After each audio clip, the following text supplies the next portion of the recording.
90 காலகட்டத்திலேருந்தே நம்ம சீரியல்லாம் இந்த பார்த்தோன்னா தெரியும். நாம் இருவர் நமக்கு ஒருவர், நிறுவத்து ஆடுலாம் வரும். நிறைய இடத்துல வந்து இப்போ கூட ஆட்டோலலாம் வந்து நாம் இருவர் நமக்கு ஒருவர் அப்படின்ற ஆட் அதெல்லாம் நம்ம ரொம்ப கன்ஃபார்மாக நம்ம கடைப்பிடிச்சதுனாலேயே மக்கள் தொகையை வந்து கம்மியாச்சு. அதன் மூலியமாக வந்து சுகாதாரம் எல்லாமே வளர்ந்தது, படிப்பறிவுலாம் வளர்ந்துருச்சு. நார்த்தில் என்ன ஆச்சுன்னா இதெல்லாம் கடைப்பிடிக்கல.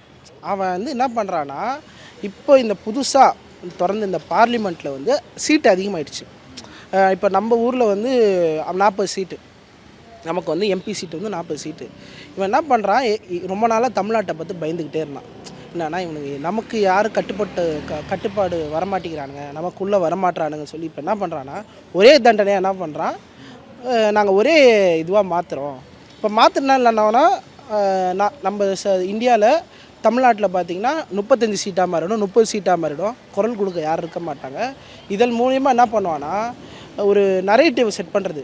நான் சவுத் சைடே நான் கண்டுக்க மாட்டேன், சவுத் சைடில் ஜெயிச்சா தோத்தா என்ன, ஒரு டிக்டேட்டர்ஷிப்பை உருவாக்குறது. நான் யூபியில் ஜெயித்தாலே போதும். ஏன்னா யூபி தான் இந்தியாவிலேயே பெரிய மாநிலம்.